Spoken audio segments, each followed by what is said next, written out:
Baik, bismillahirrahmanirrahim. Assalamualaikum warahmatullahi wabarakatuh. Waalaikumsalam warahmatullahi wabarakatuh. Alhamdulillahirrahmanirrahim. Wabillahi nasta'in ala umri dunya waddin. Salatu wassalamu ala asyrafil anbiya'i wal mursalin wa ala alihi wa sahbihi ajma'in.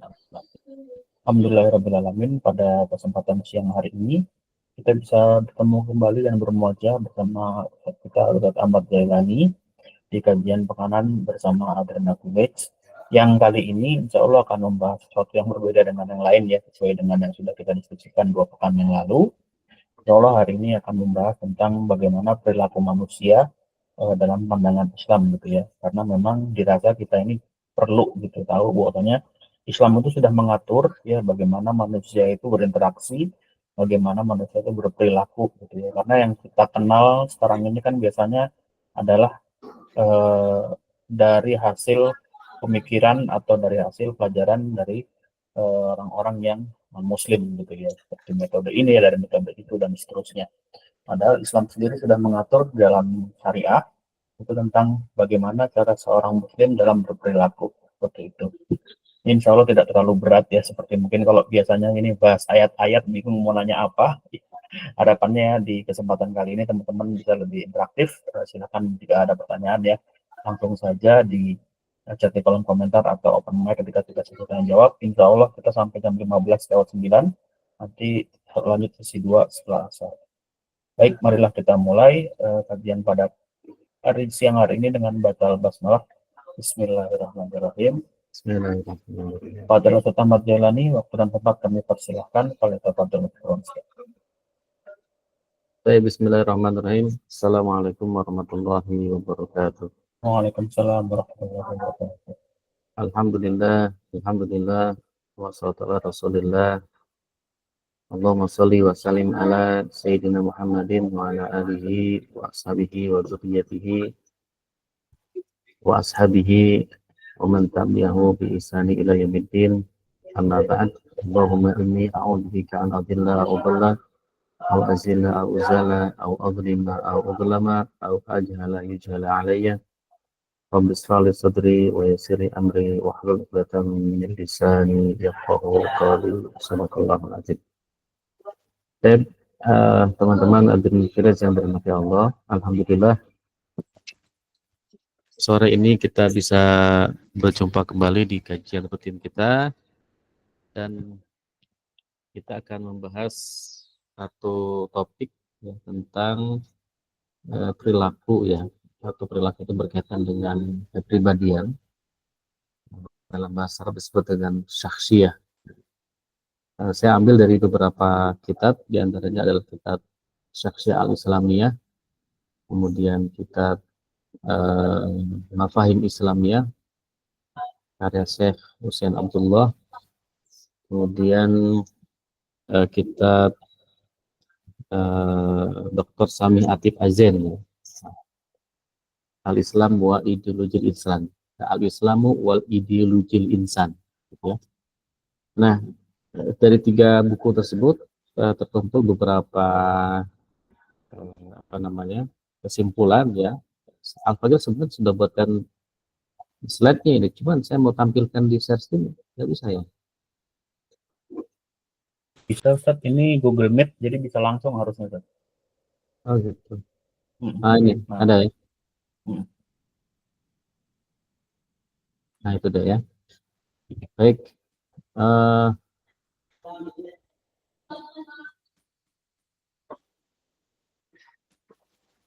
Cara slide show-nya gimana?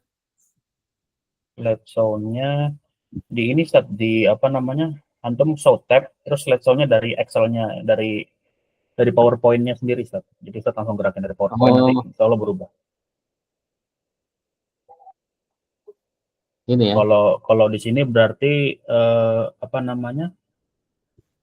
Seperti ini slide show Ustaz. Langsung nih ada menu slide show kan? Udah kelihatan? Belum ganti. Udah saya slow sih.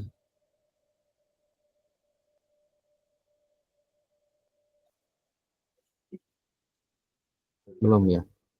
Belum diganti Ustaz. Masih tampilan yang sebelum slide show.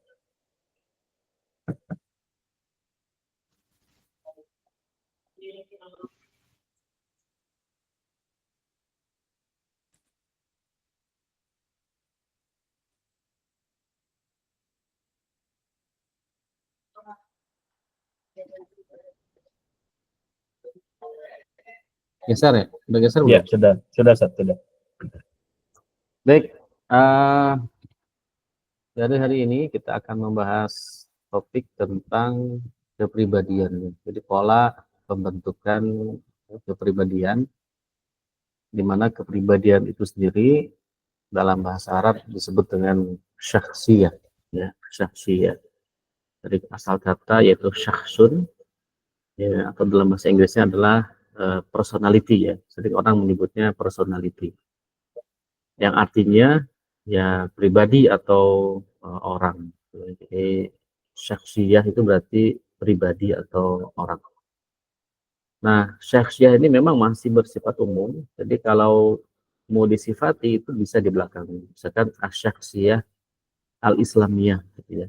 Jadi kepribadian Islam. Dan juga asyakhsiyah ghairu islamiyah, kepribadian yang bukan Islam, gitu ya.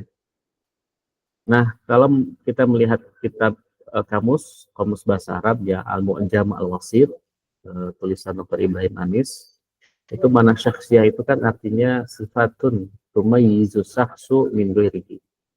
Jadi artinya sifat atau karakter yang membedakan satu orang dengan yang lainnya. Jadi masing-masing orang itu punya karakter, ya, punya sifat yang membedakan antara satu dengan yang lainnya. Nah, syakhsiyah ini atau kepribadian ini juga mengandung arti sebagai jati diri, ya, atau identitas seseorang. Dalam bahasa Inggrisnya adalah personal identity yang membedakannya dengan orang lain. Nah, jadi tentu pribadi Muslim akan berbeda dengan pribadi kafir, ya. Atau pribadi Muslim akan berbeda dengan pribadi yang ateis. Jadi masing-masing itu punya kepribadian yang berbeda, ya. Nah, pertanyaannya adalah apa yang membedakan antara kepribadian satu dengan kepribadian yang lain. Nah, sebelum kita membahas tentang yang membedakan kepribadian satu dengan yang lainnya, itu kita lihat ada istilahnya itu menilai kepribadian seseorang. Ya, jadi kadang-kadang kita ini sekarang di zaman sekarang masih menilai seseorang itu dari tampilan, ya, dari kegantengan, kecantikan, kemudian kekayaan, pakaian, atau flexing. Makanya orang banyak yang flexing itu kan ingin menunjukkan jati dirinya, seolah-olah itu kan bahwa saya orang kaya, saya orang berada dan sebagainya. Jadi atau kecerdasan, kepintaran itu juga kadang-kadang orang menganggap bahwa orang pintar itu lebih baik daripada orang yang tidak pintar, gitu ya. Nah, sebenarnya kepintaran, ganteng, kemudian kekayaan itu sebenarnya kan sifatun khalqiyah. Nah, jadi kalau dalam bahasa Arab itu sifatun khalqiyah itu masuk ke dalam bab qadar, gitu ya. Kode qadar, bahwa itu kode Allah, bahwa manusia itu ganteng kan bukan bentukan. Ganteng, kemudian sederhana, kemudian kaya, kemudian juga cerdas. Karena cerdas itu kan tergantung kemampuan akal, kemampuan robitul akal namanya itu. Nah, itu memang sudah kode Allah. Makanya ada orang-orang yang memiliki kecerdasan yang biasa saja, ada yang di bawah, ada yang luar biasa. Itu semua adalah kode Allah. Yang namanya kode Allah berarti ya, sudah ketetapan Allah. Namanya sifatul khalqiyah. Nah, jadi bukan bawaan, bukan bentukan kita. Itu semua adalah memang dari sananya Allah ciptakan. Istilah katanya itu taken for granted, gitu. Diambil dari diberikan oleh Allah Subhanahu wa taala kepada orang-orang, kepada manusia. Gitu. Nah, berkaitan dengan ini Allah juga menyinggung, ya, dalam kitab itu disebutkan Al-Mu'minun ayat 55 56, gitu ya. Bahwa ada dari dulu memang ada orang-orang yang menganggap bahwa kekayaan, kegantengan, harta, anak-anak misalkan itu adalah hal-hal yang membuat orang itu lebih baik, dianggap baik, gitu ya.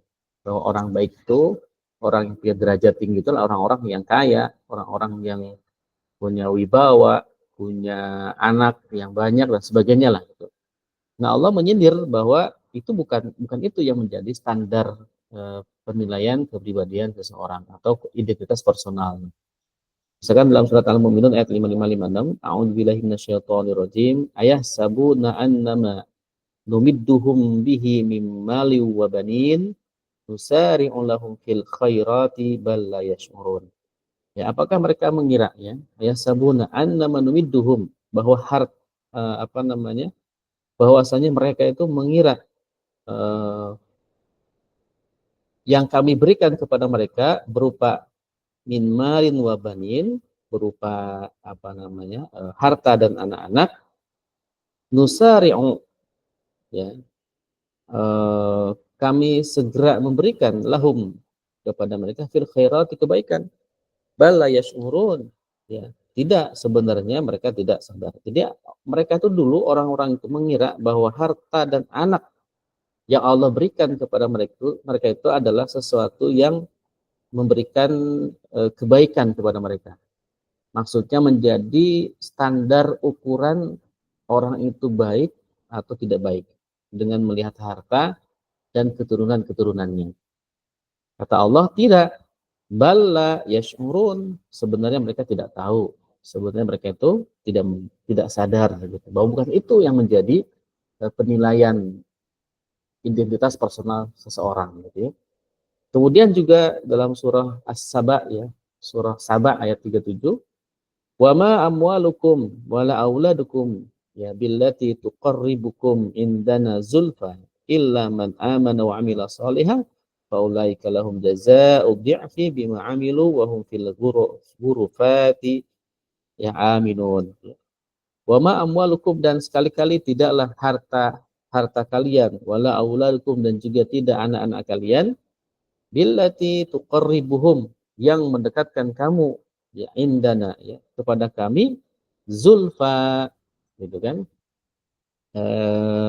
itu lebih baik, gitu kan, illa man amana, kecuali orang yang beriman, wa amila sholiha, dan orang yang beramal saleh, faulaika lahum, dan bagi mereka jazaa'u dhi'fi, memperoleh balasan berlipat ganda, bima amilu, dengan apa yang mereka lakukan, wahum fil ghurufati aminun, dan mereka akan berada di tempat-tempat yang aman, gitu ya. Nah, jadi ini gambaran gitu ya, bahwa orang-orang dulu itu masih menganggap bahwa harta, anak, kekayaan, kemudian hal yang sifatnya fisik itu adalah standar kebaikan seseorang, gitu loh. Nah, padahal itu semua adalah sifatnya qadari atau taken for granted tadi, atau disebutnya sifatun khalqiyah. Jadi semuanya itu adalah tidak bisa ditolak oleh manusia karena keputusan Allah. Itu ketentuan Allah Subhanahu wa taala. Yang pertama ya, jadi tidak bisa. Nah, yang kedua ada namanya sifatun muktasabah. Nah, sifatun muktasabah itu apa? Sifat-sifat yang berasal dari usaha manusia. Nah, inilah yang nanti akan menjadikan seseorang itu baik atau tidak baik. Apakah orang itu memiliki kepribadian A atau kepribadian B. Itu dengan sifatun muktasabah tadi. Di mana sifatun muktasabah itu gabungan antara akliyah dan nafsiyah. Jadi ada akliyah itu adalah pola pikir, nafsiyah itu adalah pola jiwa. Ya, akliyah dan nafsiyah. Nah, itu yang pertama ya. Jadi penilaian tentang kepribadian seorang itu berarti tidak bisa dilihat dari sifatun khalqiyah. Kenapa? Karena sifatun khalqiyah itu pemberian Allah. Gitu. Ya, lalu dilihat dari mana? Yang dilihat adalah sifatun muktasabah. Sifat yang diusahakan oleh manusia itu sendiri. Tergantung. Tidak berpengaruh tuh apakah dia ganteng, apakah dia sederhana, apakah dia miskin, apakah dia kaya, apakah dia punya anak banyak atau tidak punya anak. Nah, itu sifat yang diusahakan, istisnaiyah namanya, dibentuk oleh seseorang manusia. Nah, kenapa manusia bisa membentuk sifatun muktasabah? Karena manusia itu punya yang namanya toqatul insaniyah. Nah, jadi namanya tokoh al-insaniyah. Tokoh insaniyah itu adalah potensi manusia.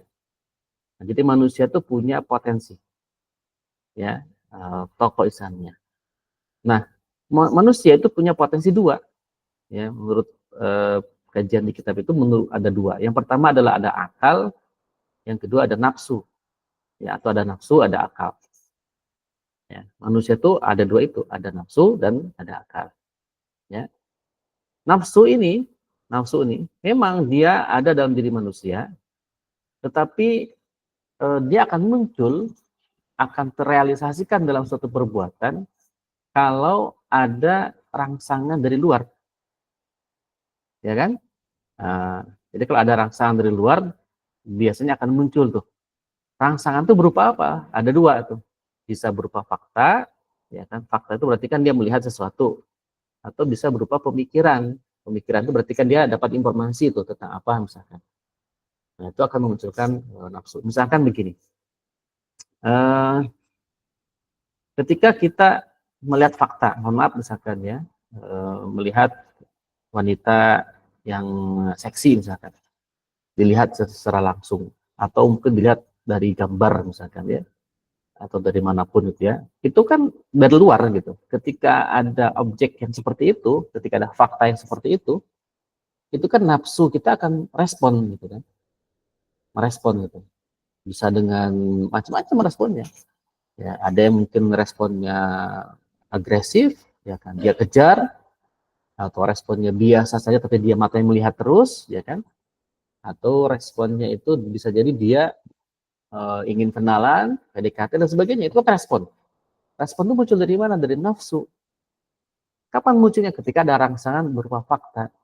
Gitu. Nah, ketika faktanya tidak ada, tidak akan muncul nafsu itu. Gitu maksudnya. Ya.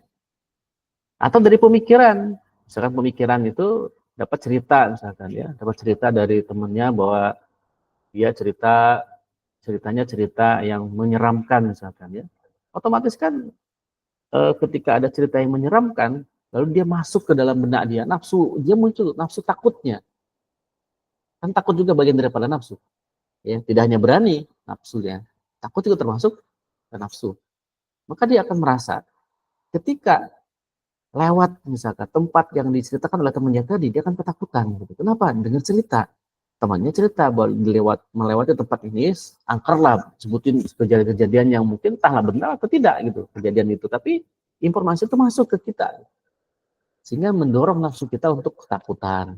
Nah itu tuh. Jadi nafsu ini memang ada pada diri manusia, tetapi dia keluarnya terrealisasikan dalam suatu amal itu ketika ada rangsangan dari luar. Nah, makanya nafsu itu sebenarnya tidak wajib dipenuhi. Nafsu itu masih bisa dikendalikan. Nafsu itu. Nah, jadi nafsu itu masih bisa dikendalikan, masih bisa diarahkan, masih bisa dialihkan ke yang lain. Itu nafsu. Nah, lalu siapa yang bisa mengalihkan, siapa yang bisa menilai, siapa yang bisa menstandarisasi nafsu ini, apakah dilakukan atau tidak dilakukan, itu adalah akal. Nah, akallah yang kemudian mengontrol. Ya, akal itu apa? Akal itu sekali lagi, akal itu bukan otak. Akal itu tempatnya bukan di kepala. Gitu. Akal itu adalah proses. Nah, proses berpikir dari 4 unsur. Ini yang saya sebutkan kemarin ya di pertemuan sebelumnya. Ada 4 unsur itu yang mempengaruhi akal. Yang pertama adalah ada fakta. Ya, maksudnya ada fakta yang di indera. Yang kedua ada penginderaan. Yang ketiga ada otak yang sehat. Yang keempat ada informasi awal. Nah, jadi ada fakta, dalam bahasa Arab disebutkan al-waqi', kemudian ada penginderaan al-ihsas, ada otak yang sehat, ad-dimag as-salim, dimagus salim, otak yang sehat. Yang keempat ada al-ma'lumat as-sabiqah, maklumat yang sebelumnya. Nah, ilmu, pengalaman, maklumat sampai itu ya. Nah, kalau fakta itu ya fakta-fakta yang benda-benda yang bisa dilihat. Apakah orang, benda-benda mati, ya itu ada semua fakta. Ya. Penginderaan apa ya? Penginderaan itu ya bisa dengan mata, pendengaran, penglihatan, rasa, peraba. Nah, itu adalah penginderaan atau al-ihsas. Ya. Kemudian otak, masuk ke otak nanti tuh prosesnya itu. Di otak itu akan diolah. Kalau di otak itu ada informasi sebelumnya, informasi awal, maka akan muncul kesimpulan. Tapi kalau misalkan di otaknya tidak ada apa-apa, kita nggak tahu apa-apa tentang benda A misalkan, maka tidak akan ada kesimpulan. Nah, disebutnya kita menjadi jahil, bodoh dengan perkara itu misalkan. Nah, contoh misalkan Ini kan fakta nih, pulpen. Ya, fakta. Ini fakta nih. Nah, di indera dilihat oleh kita, diraba oleh kita, ya kan? Tapi nggak bisa didengar, ya kan? Dia cuma bisa dilihat dan bisa diraba saja. Bisa dirasa, ini saja kalau kita mau jilat, gitu kan. Oh, ini masuk ke otak kita prosesnya tuh. Dengan kecepatan tertentu ya. Masuk ke otak. Nanti di otak itu dicari tuh informasi. Apa ini benda ini namanya? Pulpen. Pulpen. Ya, baik. Pulpen. Bahasa Indonesia sebutnya pulpen. Kalau dalam bahasa Inggris, pen. Ya kan? Kalau dalam bahasa Arab, kolam. Nah, saya bisa menyimpulkan ini pulpen, kemudian bahasa Arabnya kolam, bahasa Inggrisnya pen, ya kan? Dari mana tahu? Karena saya sudah belajar, sudah punya informasi sebelumnya, ya. Tapi tahu nggak bahasa Jepangnya pulpen? Ada yang tahu? Bahasa Jepangnya pulpen apa? Saya juga bingung, gitu. Apa bahasa Jepangnya? Nggak nyambung itu. Maksudnya di otak saya nggak ada informasi tentang bahasa Jepangnya pulpen, sehingga tidak muncul kesimpulan, tidak muncul hasil gitu. Apa bahasa Jepangnya pulpen? Nggak nyampe itu. Faktanya ada, inderanya ada, dilihat, otaknya ada, sehat, alhamdulillah, ya kan nggak gila.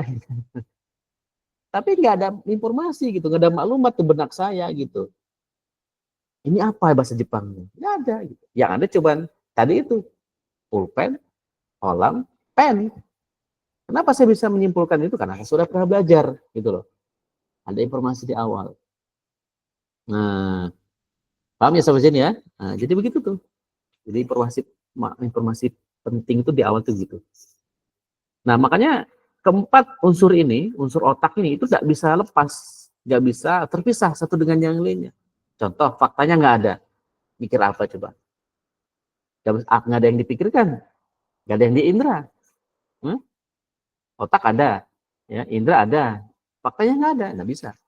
Ada fakta misalkan, oke, tapi nggak bisa lihat, nggak bisa dengar, nggak bisa raba, mati rasa semua, nggak bisa dijilat juga, mati rasa semua pokoknya. Kira-kira bisa nggak? Nggak bisa, walaupun ada fakta, ada otak yang sehat, mungkin ada informasi sebelumnya, tapi nggak bisa. Kenapa? Karena indranya error gitu. Atau fakta ada, indra aman, otaknya error, gila misalkan. Ya nggak bisa juga. Orang gila dikasih apa misalkan pulpen mungkin dia bengong apa yang dilupa dia gitu. Nah, ini orang buat nulis-nulis ya kan. Dia pakai buat apa? Nah, buat nusuk orang misalnya. Atau bayi lah, bayi yang belum belajar misalkan. Faktanya ada, indranya ada, otaknya tapi belum sehat, belum sempurna otaknya kan. Ada pulpen sama dia bukan buat nulis, buat apa? Dijilat-jilat sama dia. Dikira dikira makanan kan gitu. Gitu ya. Nah, kemudian fakta ada. Oke. Indra ada, otaknya sehat, tapi nggak ada maklumat sabiko, nggak ada informasi awal, ya apa benda ini namanya, atau tadi nggak ada informasi tentang apa bahasa Jepangnya pulpen, nggak bisa juga. Nah gitu, ya nanti nyambung semua. Nah, pokoknya ujung harus ngurut ya, nanti nyambung pelan-pelan ya.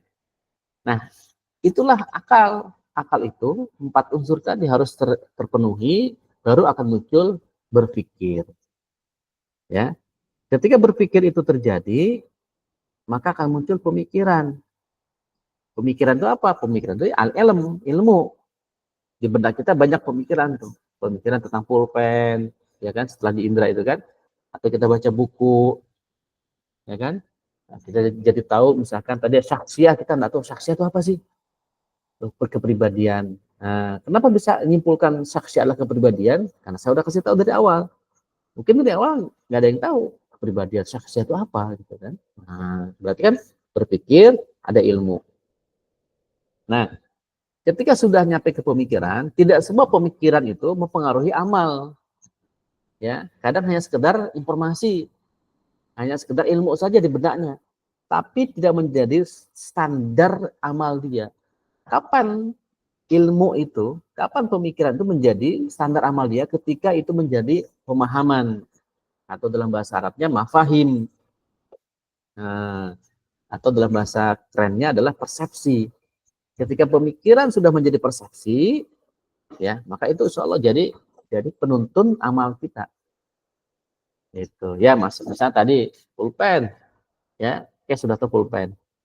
Maka kita sudah paham, sudah punya persepsi bahwa pulpen ini digunakan untuk nulis. Maka kita akan mengamalkan pulpen, menggunakan pulpen dengan benar itu menulis, ya kan? Nah, atau mungkin dengan pulpen kita bisa pakai buat apa lagi nih? Ini misalkan tutupnya, ya bisa buat tiup-tiupan, misalkan iseng misalkan gitu. Atau buat potong kertas ini juga bisa nih, ya. Nah, potong kertas ini kan tajam nih, ini ya, potong kertas, ini potong kertas misalkan. Atau ya macam-macam. Ya, jadi kenapa? Karena dia sudah menjadikan pemikiran pulpen ini menjadi mafahim, maka menjadikan amal. Ya, sama misalkan dalam perspektif misalkan kehidupan misalkan ya. Orang-orang yang hidup di daerah barat sana gitu ya.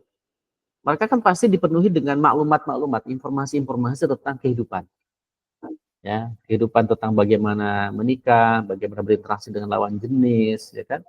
Itu kan diisi oleh pemikiran-pemikiran sana, pemikiran barat. Kalau otaknya itu diisi dengan semua pemikiran barat, tentu amalnya pun akan amal barat. Ya, ketika lihat perempuan yang cantik, seksi, ya bagi orang barat ya boleh dong free sex di sana misalkan. Atau istilahnya itu ketemu langsung, langsung seperti suami istri, tak perlu ada nikah-nikah dulu. Bagi mereka itu wajar, lumrah gitu. Kenapa? Karena mereka punya persepsi bahwa hal itu boleh-boleh saja. Gitu loh. Sehingga persepsi itulah yang membentuk culture kebudayaan seperti itu, bebas, ya kan? Nah, bagi kita muslim apakah seperti itu? Ya beda. Itu bagi kita ketika ada wanita yang kita sukai, kan cara Islam itu menikahinya, ya, bukan dengan diajak jalan-jalan, diajak pacaran atau diajak nauzubillah ya zina misalkan, bukan begitu. Itu dalam Islam hukum haram misalkan, dosa besar. Maka kita diminta untuk menikahinya misalkan. Nanti kan konsep persepsi tadi itu kan dari mana kita dapatkan? Nah, kalau kita muslim karena kita diajarin sama ustadz kita misalkan, ya kan? Kalau mereka orang barat ya diajarin sama tokoh-tokoh mereka. Gitu. Maka di barat tuh banyak tuh tokoh-tokoh konseptor tentang kehidupan. Misalkan konsep ekonominya ada namanya Adam Smith. Bikin konsep ekonomi liberal. Itu yang dipatokan oleh mereka. Standar ekonomi mereka merujuk pada Adam Smith atau John Keynesian misalkan. John Keynes. Untuk perilaku misalkan, teori-teori perilaku perbuatan tuh mereka merujuk ke siapa? Misalkan Maslow, ya ada Maslow, ada Sigmund Freud misalkan, Sigmund Freud namanya itu kan tokoh-tokoh yang membuat konsep-konsep tentang perilaku. Maka mereka akan menjadikan teori-teori ini menjadi amal mereka. Ketika mereka pahami sebagai sebuah pemahaman, kebenaran, masuk ke otaknya, menjadi persepsi, jadi standar perbuatan mereka. Gitu kan? Atau misalkan di Rusia atau Cina yang dipelajari oleh mereka adalah misalkan Mao Zedong, ya Mao Zedong, konsep tokoh sosialis komunis. Maka tentu pemikiran mereka akan banyak komunis, amal mereka juga akan seperti orang-orang komunis sosialis. Nah, jadi yang paling urgent sebenarnya dari 4 unsur ini adalah informasi awal, maklumat sabiko. Maklumat sabiko itu bisa ilmu, pengetahuan, bisa budaya, bisa perilaku, bisa kebudayaan, bisa interaksi teman, keluarga, gitu. Makanya kan dalam Islam itu disebutkan dalam hadis itu kan, kullu mauludin yuladu al fitrah, ya kan? Setiap anak itu dilahirkan dalam kondisi fitrah. Fitrah itu kan berarti defaultnya manusia gitu. Fa'abawahu yuhawidanihi au yunasironihi au yumajisanihi. Maka orang tuanya lah yang menyebabkan dia Yahudi, yang menyebabkan dia Nasrani, yang menyebabkan dia Majusi. Gitu. Ya. Jadi kan yang ngajarin anak ini, yang ngajarin yang memberitahu informasi anak ini kan berarti orang tuanya atau lingkungannya tadi. Ya. Makanya orang yang terlahir Yahudi biasanya Yahudi. Orang yang terlahir Nasrani biasanya Nasrani. Orang yang terlahir Islam ya kan akan Islam. Gitu, akan menjadi Muslim. Apakah akan berubah di tengah jalan? Tergantung nanti ketemu siapa, berinteraksi dengan siapa. Jadi itulah ya, kita paham ini akal ini hal yang sifatnya itu urgent dalam manusia dan itu adalah yang dimiliki oleh manusia saja. Hanya salah satu bagian yang terpenting dari manusia adalah akal yang membedakan kita dengan makhluk yang lain. Tapi sampai situ dulu, insya Allah karena sudah azan ya, kita lanjutkan. Masih ada sekitar 4 slide lagi. Nah, Ya, Ustaz. Baik, terima kasih Ustaz atas penjelasannya di sesi pertama ini. Insya Allah kita break dulu untuk sholat asar, nanti kembali lagi ke ruang meet ini di jam 3.30 ya teman-teman. Terima kasih. Assalamualaikum warahmatullahi wabarakatuh. Waalaikumsalam.